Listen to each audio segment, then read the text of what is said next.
Hi, I'm Ali from National University of Singapore. I'm going to present Conjuring, a new attack in out-order processors that uses speculative operations of the front end to leak control flow of victims. This work is done in collaboration with Trevor Colson from National University of Singapore. General-purpose CPUs are used in a wide range of devices, from small IoT devices to high-end data centers.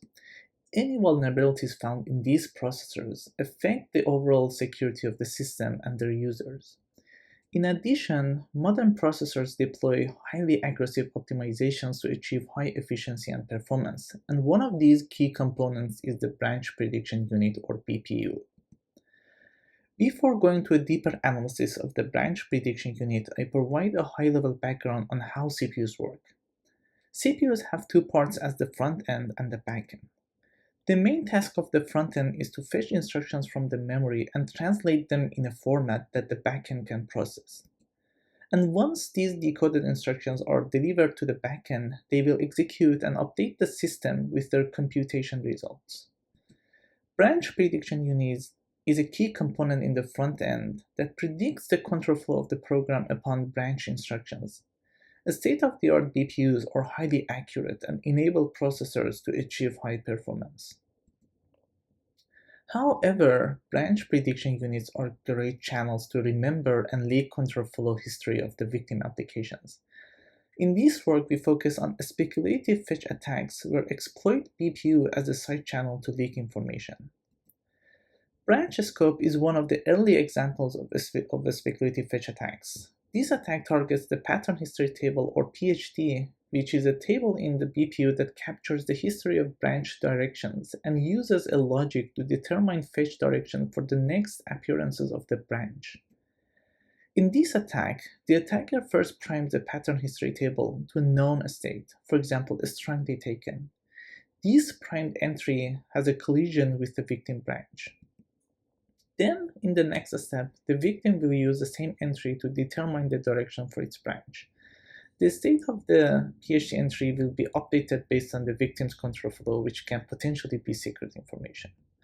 Finally, in the last step, the attacker probes the same entry to extract the victim's control flow. As you can see, the state of the PHT entry is distinguishable based on the victim's secret bit. However, this attack has two major limitations for practical attack. First, the attacker requires to have high privileges to precisely interrupt each execution of the branch in order to extract an entire secret. Second, this attack requires to prime the PHT before victim execution and then force the victim to use simple parts of the BPU which are easy to prime and probe. And this highly impacts the practicality of the attack. Our key insight in this work to overcome these challenges is that the branch predictors are already great at remembering a long history of the control flow decisions, and the victims themselves can train the BPU without requiring the attacker to prime before victim execution. So we propose a conjuring attack that only consists of two steps. In the first step, the victim executes multiple times and trains the PHT with its control flow decision, which potentially can be a secret information. In the second step, the attacker takes a guess for a branch that collides with the victim branch in the PHT. Conjuring is able to distinguish the correct and incorrect guesses, leading to successful extraction of victim's control flow. In this slide, we present an example that demonstrates how Conjuring can distinguish correct and incorrect guesses. In this example, we have a victim with a secret-dependent branch where function A is executed if the secret is 1 and function B is executed if the secret is 0. On the other side, the attacker has a branch that collides with the victim branch in the PHT. The attacker's branch condition is based on the attacker's guess for the secret, and here the guess is 1. We investigate both cases of correct and incorrect guesses. If the guess is correct, then the prediction for the attacker's branch will resolve to be on the correct path and proceeds with the execution of the correctly fetched instructions. However, in case of an incorrect guess, the attacker's branch will lead to a branch misprediction.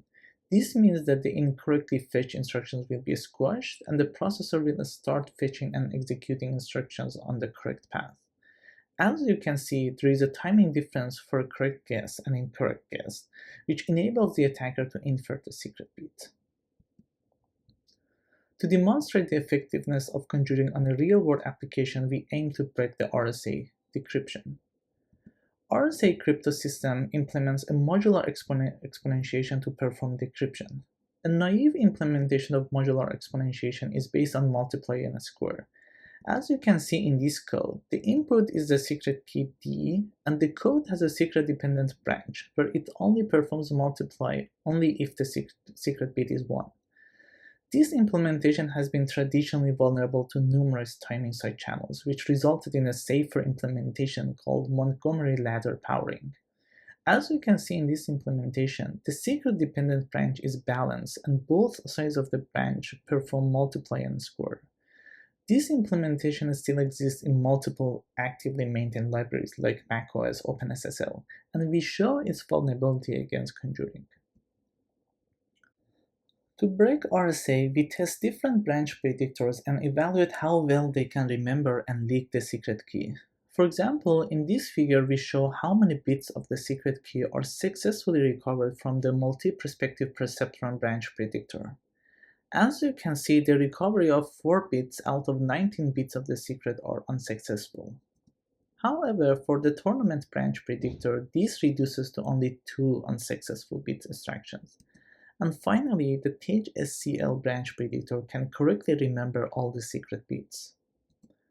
Moreover, we have analyzed these branch predictors with real-world RSA key sizes, and we observed that the tournament and Tage SCL branch predictors show an acceptable secret recovery rate. Our key observation is that improving the branch predictors makes our attack even more serious, since they perform better in remembering the control flow decisions. We also perform proof-of-concept attacks on 3 different CPUs to demonstrate the feasibility of the conjuring on existing CPUs. In our attacks, we assume that the victim has a secret-dependent branch, and both the victim and the attacker run on the same physical core and share the PhD. Also, we assume the attacker can trigger the execution of the victim, and finally, we don't have any assumptions on the attacker's privilege level. We test 3 different and recent Intel, AMD, and Apple CPUs. For our POC attacks, we have a function that has a branch executing 10,000 no-ops on both sides of the branch, and we use this function for both the victim and the attacker to guarantee perfect collision in the PhD. We train the PhD with a secret bit, and then measure the execution time of the attacker with both correct and incorrect guesses. Then we compare the timing difference of these guesses to demonstrate the ability of the attacker to evaluate the correctness of the guess. In this figure, we show that in Intel CPUs, we can observe a meaningful difference between correct and incorrect guesses, indicated by green and red colors respectively. While this difference is smaller in AMD and Apple CPUs, but they are still observable, and the attacker can easily reason about the correctness of the guess. There are multiple ways to mitigate conjuring, but each solution comes with limitations. For example, one solution is data-oblivious programming that guarantees the absence of secret-dependent branches in the code.